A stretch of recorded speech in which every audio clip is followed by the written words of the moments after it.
नमस्कार, आप देख रहे हैं बिग फाइट लाइव। आपके साथ मैं श्वेता मिश्रा अवस्थी। भारतीय जनता पार्टी के राष्ट्रीय अध्यक्ष जेपी नड्डा 31 मई को एक दिवसीय दौरे पर जयपुर आ रहे हैं।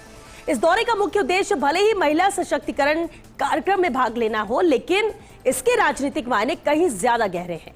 जेपी नड्डा के दौरे को पार्टी के संगठनात्मक समीकरणों की जांच पड़ताल और आगामी रणनीतियों की नींव के तौर पर भी देखा जा रहा है। राष्ट्रीय अध्यक्ष संगठन की वर्तमान स्थिति, नेताओं के बीच समन्वय और कार्यकर्ताओं के फीडबैक को गंभीरता से परखेंगे। इसके अलावा आगामी महीनों में चलाए जाने वाले अभियानों की रूपरेखा भी तय की जा सकती है। वहीं निकट भविष्य में होने वाले निकाय चुनाव को लेकर जीत का मंत्र देंगे और मिशन मरूधरा पर रणनीति बनाएंगे। आज बात इसी खास मुद्दे पर।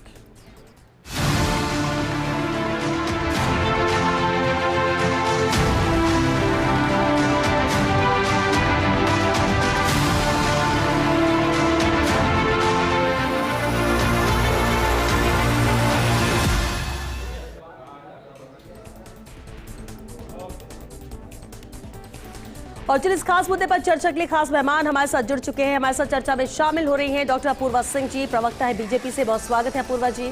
स्वर्णिम चतुर्वेदी जी भी मौजूद है, महासचिव पीसीसी से, बहुत स्वागत है स्वर्णिम जी आपका। चर्चा में हमारे साथ राजनीतिक विश्लेषक मिथिलेश जामनी जी भी, मिथिलेश जी आपका भी बहुत स्वागत, और साथ ही पॉलिटिकल एडिटर योगेश शर्मा जी भी चर्चा का हिस्सा है। योगेश जी आपका भी बहुत स्वागत है। बेहद अहम है ये दौरा, और शुरुआत डॉक्टर अपूर्वा सिंह जी आपसे ही करना चाहूंगी।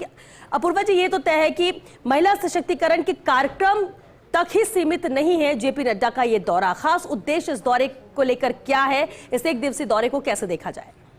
देखिए श्वेता जी, जो मुख्य उद्देश्य है हमारे माननीय राष्ट्रीय अध्यक्ष जी के पधारने का, वो बहुत स्पष्ट है कि 31 मई को एक ये इस धरा का भी पुण्य भाग है कि पुण्य श्लोका माँ अहिल्याबाई होलकर देवी जो हुआ करती थी, उनकी 300वीं जन्म जयंती 31 मई 1725 को ही उनका जन्म हुआ, और 31 मई 2025 को जब 300वीं जन्म जयंती मनाई जाएगी तो वो यहाँ तो अब वैसे भी 33% नारी शक्ति वंदन अधिनियम आ रहा है। महिलाएं धीरे धीरे राजनीति के अंदर अपनी सहभागिता बढ़ाएंगी, तो उनके सामने एक रोल मॉडल होना चाहिए।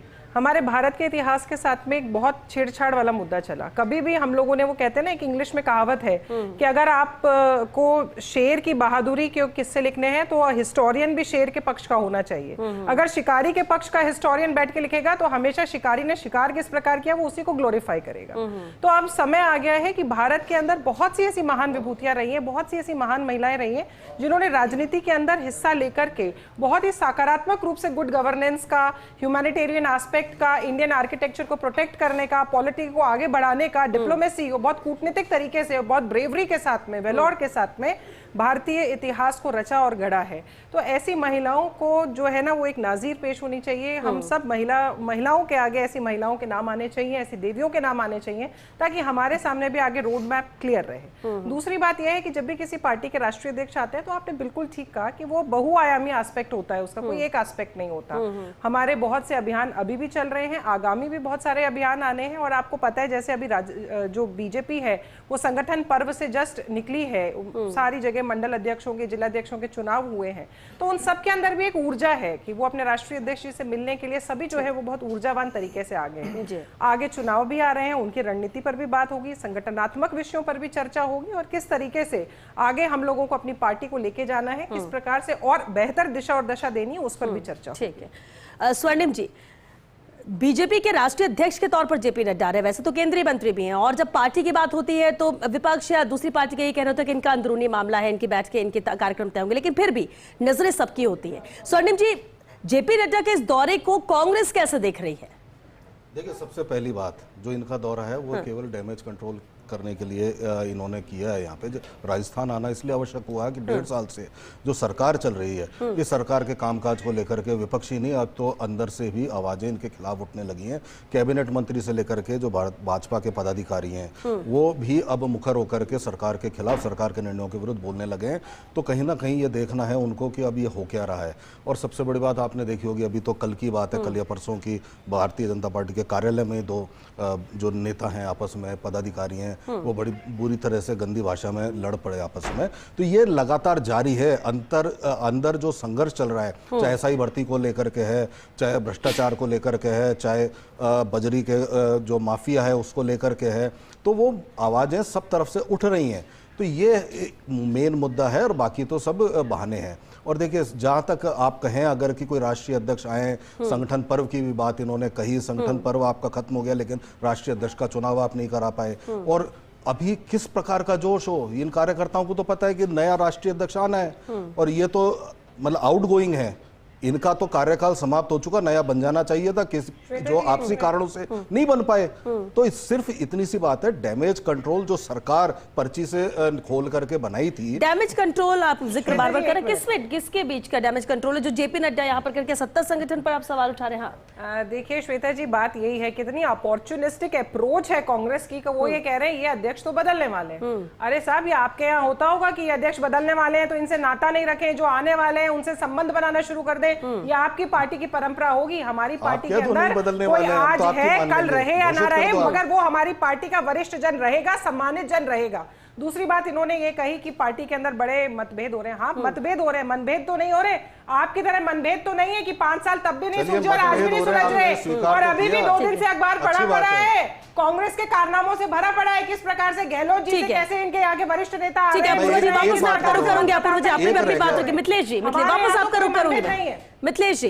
मिथिलेश जी, जो डैमेज कंट्रोल की बात कर रहे हैं, जेपी नड्डा का आना एक दिवसीय राजस्थान के दौरे पर अहम है। क्या सत्ता संगठन के मद्देनजर इनके दौरे को देखा जाए?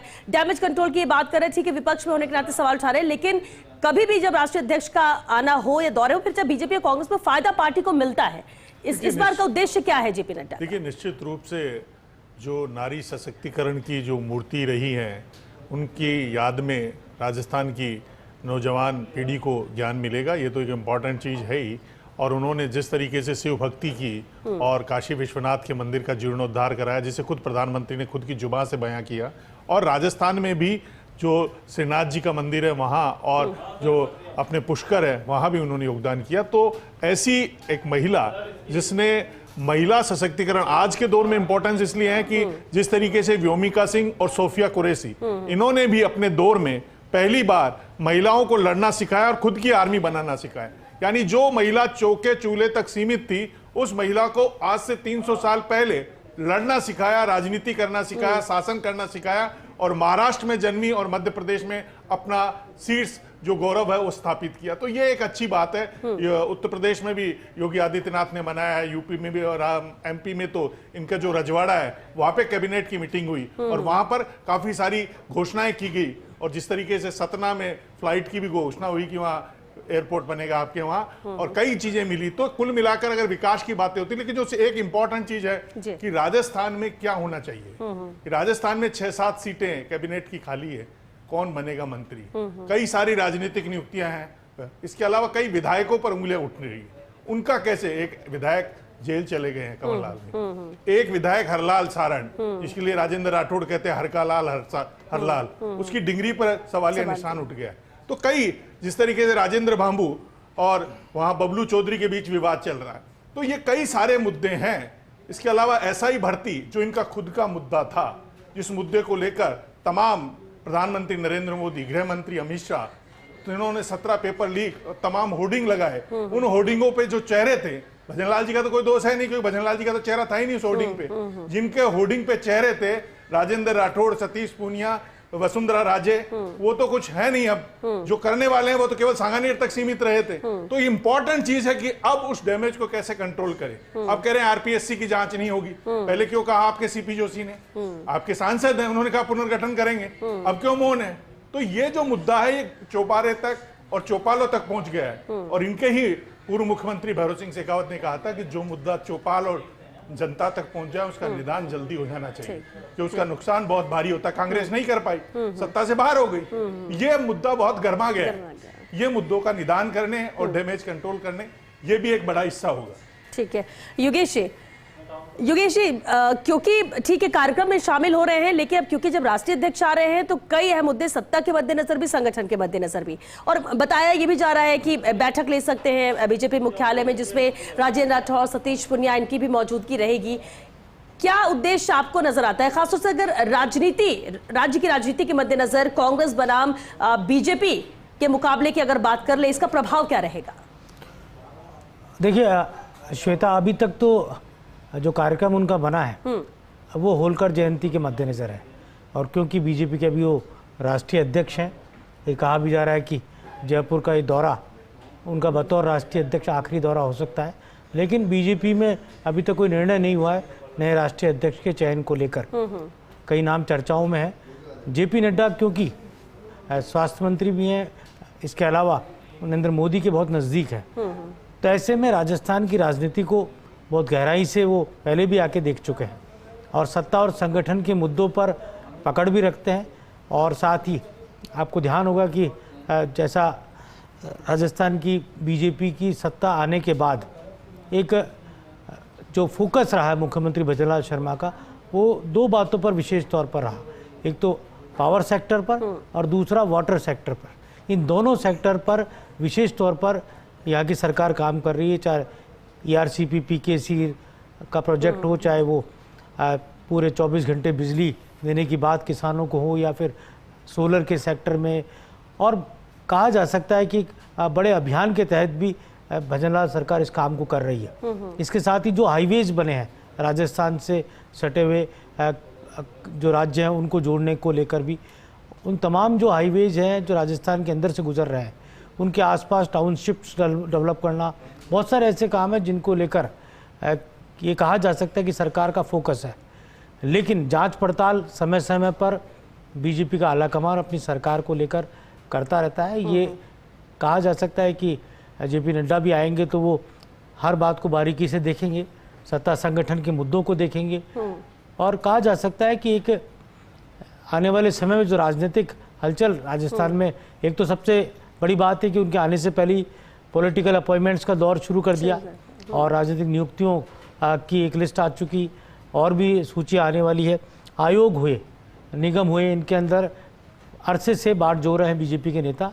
और लेकिन ये राजस्थान में कोई पहली बार नहीं कि देर लगती है। हमने अशोक गहलोत की सरकार में भी देखा था कि आखिरी वक्त में जाके नियुक्तियों बांटी गई थी, और कई बार तो ऐसा हुआ था कि 3-4 घंटे के लिए कोई बेचारा निगम बोर्ड का अध्यक्ष बना था। और राजस्थान की बीजेपी की सरकारों में भी हमने देखा कि आखिरी वक्त तक ही नियुक्तियां दी जाती है। ये अच्छा ट्रेंड नहीं है। जो भी जिसको भी अगर आपको राजनीतिक नियुक्ति देनी है या उसको वक्त मिलना चाहिए, उसको काम करने का समय देना चाहिए। दूसरा, मदन राठौड़ की नई टीम को लेकर यहाँ बात की जानी चाहिए। मदन जी नए लोगों के साथ काम तो शुरू कर चुके हैं, लेकिन विधिवत तौर पर वो पार्टी के प्रदेश के पदाधिकारी कब बनेंगे, मदन राठौड़ की टीम कब बनेगी। मदन राठौड़ ने ये जरूर कह दिया है कि उनकी सूची को लेकर अब ऑर्गेनाइजिंग सेक्रेटरी BL संतोष उसको घोषणा कर सकते हैं। उसमें राष्ट्रीय अध्यक्ष की भी अनुमति लेनी होगी, तो वो संगठन महामंत्री लेकर कर सकते हैं। और नहीं भी होता है तब भी सूची जारी हो सकती है। तो ऐसे में ये भी कहा जा सकता है कि जेपी नड्डा ग्रीन सिग्नल देकर जाएंगे मदन राठौड़ की नई टीम को लेकर भी। ठीक है, मिथिलेश जी कुछ कहना चाह रहे थे। मैं ये कहना चाह रहा हूँ कि वो स्वास्थ्य मंत्री है और राजस्थान में गलत रक्त चढ़ाने से 2 लोग अपनी जान गंवा चुके हैं, जिसमें एक गर्भवती महिला भी है।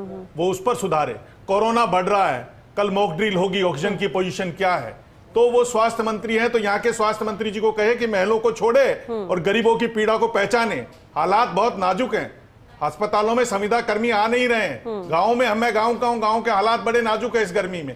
तो स्वास्थ्य मंत्री होने के नाते वो NHRM में जो लोग लगे हुए हैं, जो संविदा पर बरसों से काम कर रहे हैं, उनकी पीड़ा को भी सुन के जाएं, क्योंकि वोट तो वही डालने वाले हैं। ये बहुत इंपॉर्टेंट है। राजस्थान की स्वास्थ्य विभाग ICU में है, एजुकेशन ICU में है, उस पर भी बात करनी चाहिए। अपूर्वा जी, श्वेता राज्य का चिकित्सा विभाग को लेकर इस जिक्र किया उन्होंने, क्या उतनी गंभीरता नहीं, क्योंकि विपक्ष तो सवाल उठाता है, लेकिन अगर सवाल इस तरह से उठ रहे हैं तो गंभीर तो है। देखिए श्वेता जी, जो भी हुआ ये एक मानवीय त्रुटि की वजह से हुआ, मगर क्योंकि हम अभी सत्ता में हैं, जनता ने हम पे विश्वास किया, तो मानवीय त्रुटि की आड़ में सारी चीजों को नहीं कह सकते। मगर फिर भी जो हुआ वो बोनाफाइड था, मेलाफाइड नहीं था। जो हुआ उसकी जांच भी की जा रही है, आगे इसकी पुनरुक्ति ना हो किसी भी तरीके से, उसके लिए भी दिशा निर्देश दिए जा रहे हैं। और ऐसा नहीं है, मैं इसको जस्टिफाई बिल्कुल नहीं कर रही कि ये कोई हमारे टाइम ही हुआ है, पहले भी हुआ है। मगर किसी भी मानव के ऊपर अगर संकट आता है प्रशासनिक दोष से, तो वो नहीं आना चाहिए। इसके लिए दिशा निर्देश भी जारी किए जा रहे हैं। मगर अभी जो उनका दौरा है उसको लेके जिस प्रकार से विपक्ष है या पॉलिटिकल एनालिस्ट है कयास लगा रहे हैं कि डैमेज कंट्रोल है, ये है वो है, ना तो भाजपा में कभी डैमेज हुआ कि कंट्रोल की आवश्यकता हो। यही फर्क है भाजपा और कांग्रेस में। मैं अभी सामने एक टीवी स्क्रीन मेरे चल रहा है जिसमें दिख रहा है कि कांग्रेस के अंदर क्या हो रहा है कि शशि थरूर जी को भाजपा प्रवक्ता बनाने के ऊपर कांग्रेस में ही 2 दल लड़ रहे हैं। तो अब आप मुझे बताइए, कांग्रेस की तो ये स्थिति है, ये क्या हमारे पे उंगली उठा रहे हैं? तो हमारे यहाँ पर ना तो कोई डैमेज है, और डैमेज हो तो कंट्रोल की आवश्यकता हो, डैमेज कंट्रोल पर कांग्रेस को विचार करना चाहिए। ठीक है, लेकिन स्वर्णिम जी, अभी आपने कहा कि ठीक है 2 लोग आपस में भिड़ गए, किस कदर से बातचीत दोनों के बीच में हुई। किसी परिवार में भी अनबन 2 लोगों के बीच हो सकती है, लेकिन सिर्फ 2-3 लोगों के बीच अगर ऐसा कुछ हो और उसके लिए आप पूरे परिवार को जिम्मेदार ठहराएं, तो ये भी तो सनी क्यों ऐसा लगता है कि डैमेज बहुत ज्यादा है, इसे कंट्रोल करने के लिए, सब कुछ दुरुस्त करने के लिए, जो चीजें ट्रैक से उतर रही हैं उसको ठीक करने के लिए ही जेपी नड्डा आ रहे हैं, ऐसा क्यों कांग्रेस को लगता है? देखिए, पूरी सरकार ट्रैक से उतरी हुई है। मैं ये आशा करता हूं कि जब जेपी नड्डा आ रहे हैं और रिव्यू करेंगे तो मुख्यमंत्री जी को या सरकार को निर्देश देंगे कि आइंदा कोई सैंड माफिया किसी कांस्टेबल को या पुलिस अधिकारी को कुचले नहीं, कभी किसी बड़े आरएएस अधिकारी की कोई गाड़ी ना जले, ये निर्देश जरूर वो दें। गलत खून से किसी की मौत नहीं हो, ऐसा अस्पतालों में व्यवस्था करें। सीवर लाइन में सीवर में उतरने से जो 11 मौतें हुई हैं उस पर भी वो सवाल का जवाब लें। और अपराध इनके शासनकाल में नहीं कोई बात नहीं, आप मत करिए, आप मत रोकिए, हम इसके लिए संघर्ष करेंगे। लेकिन आशा करते हैं कि जेपी नड्डा जी निर्देश देंगे किसानों को बिजली मिले, उनको निर्देश देंगे कि पानी मिले, उनको निर्देश देंगे कि ये जो स्कूलों को रिव्यू करने का और अंग्रेजी माध्यम स्कूल बंद करने का जो षड्यंत्र इनका शिक्षा मंत्री कर रहा है उस पर रोक लगे। अगर ये सब काम करेंगे तो ये गवर्नेंस है, इनको करनी है, और अगर नहीं कर सकते तो जनता जवाब देगी और इनको कुर्सी से उतार करके वापस जहां से आए इनको इनके घर भेजने का कार्य भी जनता ही करेगी। तो उसको लेकर आपने अरे रिव्यू खेलना बंद करो। और अब जो है जेपी नड्डा जी आ रहे हैं तो कम से कम अहिल्याबाई जी की जो जयंती है उसके अवसर पर इतना संकल्प ले लें कि अब महिलाओं के प्रति जो अपराध हैं वो बंद होंगे। ये संकल्प भी अगर ये नहीं ले सकते तो क्या होगा? और सबसे बड़ी बात है श्वेता जी, आप बताइए, दिखावे की ये पार्टी, दिखावे की इनकी सरकार महिला आरक्षण बिल की बात करते हैं जो लागू नहीं हुआ। अरे कम से कम इतना तो सीख ले लें, जो उनके दिखाया मार्ग है अहिल्याबाई जी का, उस दिखाए हुए उनका जो मार्ग है उस पर चलने का प्रण तो ले लें कम से कम। गुड गवर्नेंस पे चली, मंदिरों के जीर्णोद्धार पे लगी। जनता से पूछो, जनता बताएगी। 100 करोड़ रुपया दिया था यहाँ पे गोविंद देव जी के मंदिर के जीर्णोद्धार के लिए, क्या किया आपने? कराया आईफा, दिखावटी और जो सिर्फ सरकार की सुध लीजिए, सरकार के कामों की सुध लीजिए, जनता को जवाब। चलिए स्वर्णिम जी, अपूर्वा जी, एक मिनट। देखिए, पहले भी कई कमियां रही हैं, आज भी अगर काम किया जा रहा है तो फिर कमियां तो बनी रहती है। और ठीक है, अच्छी बात है कि आप सवाल उठाइए, मुद्दे उठाइए और उन कमियों को दूर किया जाएगा। मंदिरों के मद्देनजर भी बजट में भी प्रावधान रखे गए हैं, सब कुछ चीजें ठीक करने की कोशिश सरकार कर रही है, लेकिन फिर भी सवाल उठ रहे हैं। लेकिन योगेश जी, एक अहम सवाल है, निकाय चुनाव के पहले मिशन वसुंधरा कितना कारगर साबित होता हुआ नजर आ रहा है, खासतौर से अगर इसे जेपी नड्डा के इस दौरे से जोड़कर देखा जाए तो? देखिए, वैसे तो बीजेपी में 24/7 संगठन जो है वो लगातार सक्रिय रहता है। मैं सालों से देख रहा हूँ कि, लेकिन बीते कुछ सालों में हमने देखा कि कार्यकर्ता को बिल्कुल फ्री होने नहीं दे रहे, न नेता को फ्री होने दे रहे। मतलब वो खुद के बारे में भी नहीं सोच पा रहा, इतना बिजी रहता है। और अपूर्वा सिंह जी तो रोज रिपोर्ट लेती है, इनको पता ही, खुद ही नहीं फ्री होने देती किसी नेता को और कार्यकर्ता को। मतलब कार्यकर्ता नेता को पार्टी ने, संगठन के इतने काम पार्टी के लिहाज से तो अच्छा है। 3 अभियान तो इसी वक्त चल रहा है। तो ये नहीं, बीजेपी काडर बेस्ड पार्टी, तो ये वहां पर ये सिस्टम रहता है। अभी कांग्रेस में भी धीरे धीरे इस तरह की परिपाटी हमें देखने को मिल रही है, वहाँ भी संगठन की सक्रियता डोटासरा जी की नेतृत्व काफ़ी बढ़ रही है। ये सवाल ये जरूर है इसके अंदर कि जो तेजी दिखनी चाहिए खास तौर से पॉलिटिकल सिस्टम के अंदर, वो तेजी हमें नजर आनी चाहिए। वो तेजी का जो एक लक्षण है वो अभी भी उस स्टाइल में है कि वाकई में कार्यकर्ता को ये लगना चाहिए कि सरकार उसकी है।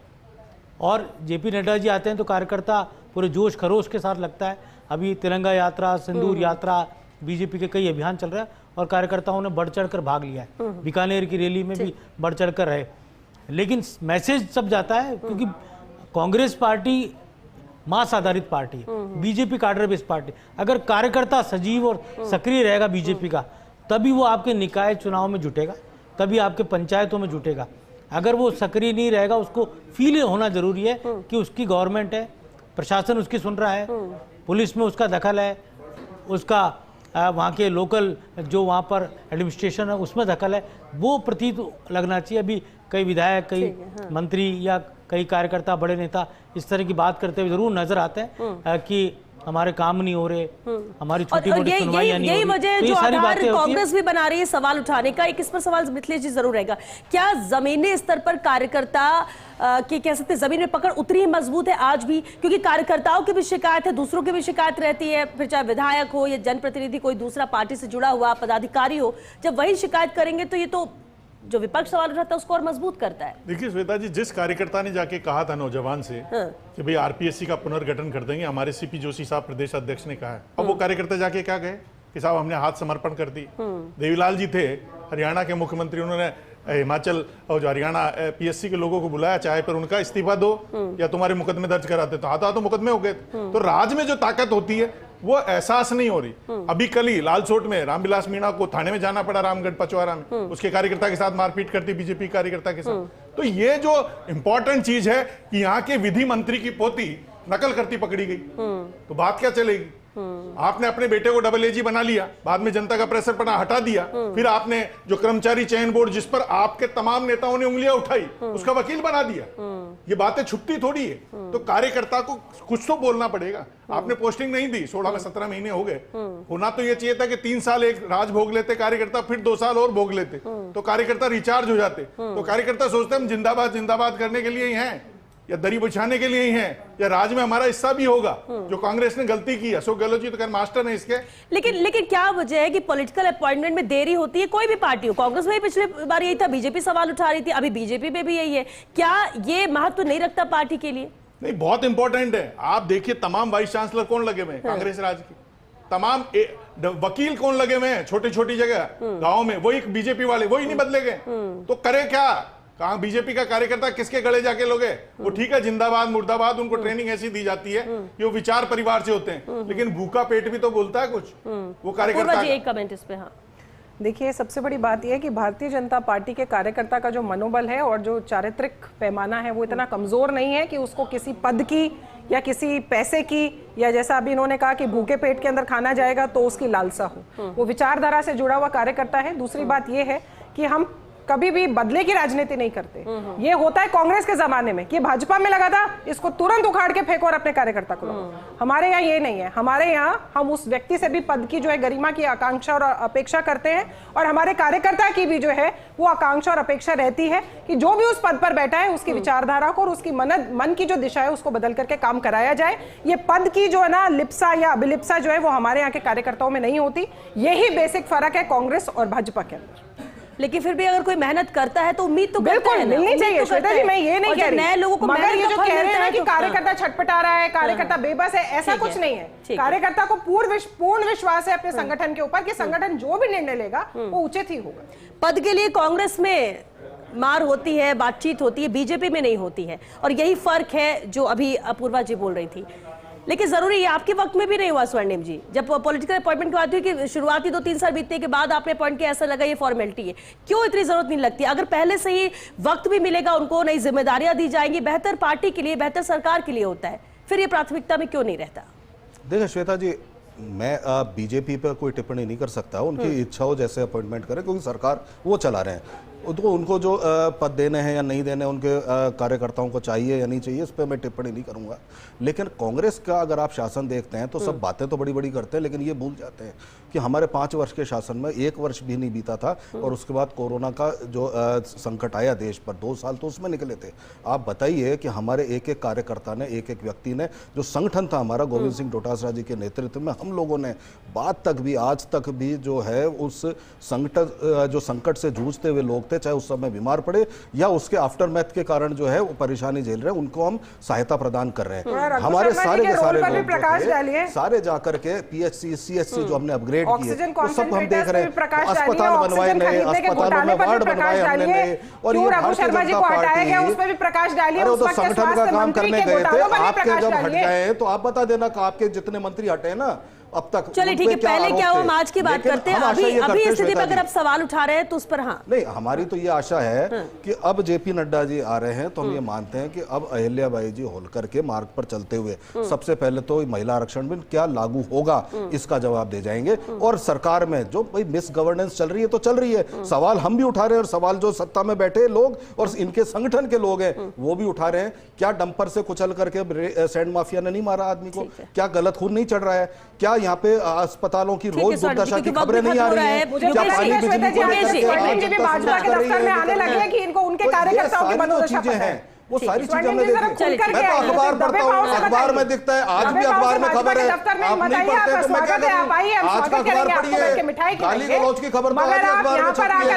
और पुरानी जो अखबार की खबर है और टीवी चैनल पे जो वीडियो चले ना आपके कार्यकर्ताओं के और आपके पदाधिकारियों के, तो साहब चलिए ठीक है, वो आपके भी चले गए, चलिए ठीक है, वो तो कल की बात कभी चला, लेकिन अखबार के अंदर लेकिन ठीक है, यही सवाल आपसे था। जो जनकल्याणकारी योजना हमारी थी, चलिए ऊपर भी 2 कमेंट करिए, कांग्रेस के प्रवक्ता है, चलिए ठीक है, चलिए स्वर्णिम जी अपूर्वा जी एक सेकंड, स्वर्णिम जी ठीक है, अगर एक दो घटना होती तो हम सिर्फ उसी के इर्द गिर्द नहीं रह सकते। ठीक है, चला भी है, हुआ भी है, कैसे उसे रोका गया, कैसे सब कुछ ठीक करने की कोशिश। लेकिन योगेश जी एक सवाल जरूर है कि ऑनेस्ट रिप्लाईज पर जरूर चाहेंगे, पॉलिटिकल एडिटर होने के नाते। ये बार बार सवाल होता है सत्ता संगठन के बीच में तालमेल ठीक नहीं, सत्ता संगठन दोनों के मुखिया जब भी कुछ बड़ा होता है राजस्थान में एक साथ एकजुट एक मंच पे एक जाजम पे नजर आते हैं। इसके बावजूद भी क्या वाकई में ऐसा है या अंदरूनी तौर पर कि सत्ता संगठन में तालमेल नहीं है, कुछ कमी है या फिर कुछ मतभेद है या सब कुछ ठीक ठाक नहीं? ये जो सवाल उठ रहे हैं उसका जवाब ये क्यों? देखिए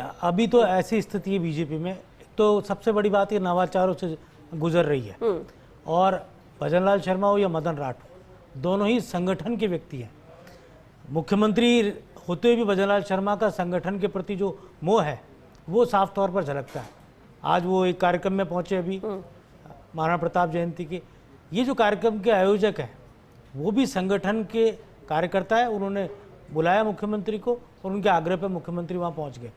और मुख्यमंत्री की सबसे अच्छी बात यह है कि वो हजारों कार्यकर्ताओं को नाम से जानते हैं और नाम से उनको बुलाते भी हैं। तो ये उनका एक सबसे सहज और सरल अंदाज है।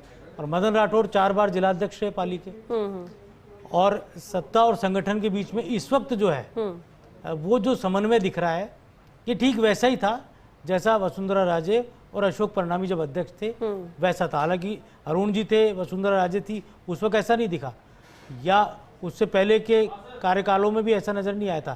लेकिन अशोक परनामी जब अध्यक्ष थे और वसुंधरा राजे मुख्यमंत्री थी तब वो अद्भुत समन्वय था सत्ता और संगठन का।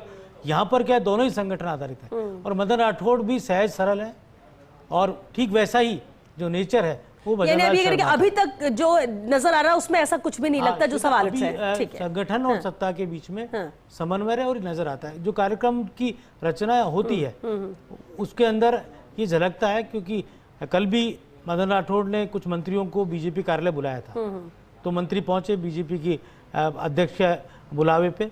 तो ये जो सेतु बना हुआ है और मदन राठौड़ और भजनलाल शर्मा के बीच, ये सेतु इसीलिए है कि दोनों बाई बॉन्ड संगठन से निकले हुए हैं और वो जो संगठन के क्रियाकलाप है, जो संगठन का मॉडल है उसको समझते हैं। तो यही कारण है कि भजनलाल शर्मा कहीं भी जाते हैं अपने दौरों में तो वो वहां पर संगठन के नेताओं को भी बुलाते हैं। क्योंकि फाइनल कमेंट देखिए मोहन भागवत जी भी राजस्थान में हैं और नड्डा साहब भी आ रहे हैं, तो कुल मिलाकर भाजपा के लिए कुछ न कुछ नया कुछ होने वाला है और भजन और मदन की जोड़ी को मिलकर अब कुछ करना पड़ेगा। जो बातें उठ रही है वो कुछ न कुछ आपको जवाब देना पड़ेगा, ठोस रिजल्ट देने पड़ेंगे। ये एक इंपॉर्टेंट चीज है, क्योंकि आपने ओबीसी आयोग का अध्यक्ष अब बनाया, लेकिन पंचायत चुनाव आ गए तो पंचायत चुनाव को पहले परिसीमन में टाल दिया, अब फिर टालेंगे क्योंकि ओबीसी आयोग की रिपोर्ट को लागू करेंगे।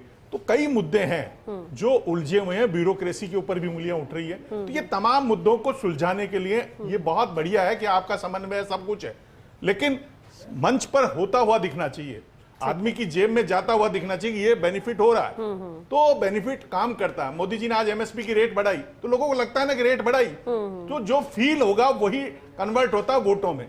केवल बातों से और इनसे कुछ नहीं होता, कन्वर्जन, वोटों का कन्वर्जन इसी कैपेसिटी में होता है कि पब्लिक को लगना चाहिए यानी कि उसका हित पब्लिक हो के रहा है। लाभ के लिए, Public हित के लिए perception कुछ जब भी हो बनता रहा है और वो उनको मिल रहा है फायदा, तभी उसका तभी असर वो ज्यादा वोट होता देंगे है पंचायत चुनाव। बजाय की बातों से। चलिए, क्योंकि वक्त खत्म हो चुका, बहुत शुक्रिया आप सभी का इस चर्चा में शामिल होने के लिए। देखिए, संगठन की नब्ज को टटोलेंगे जेपी नड्डा, पहले भी दौरे हुए हैं और जब जब राष्ट्रीय अध्यक्ष आते हैं तो कहते हैं कि एक बूस्टअप मिलता है पार्टी को, और बीजेपी के लिए ये इसी तरह से दौरे को देखा जाएगा।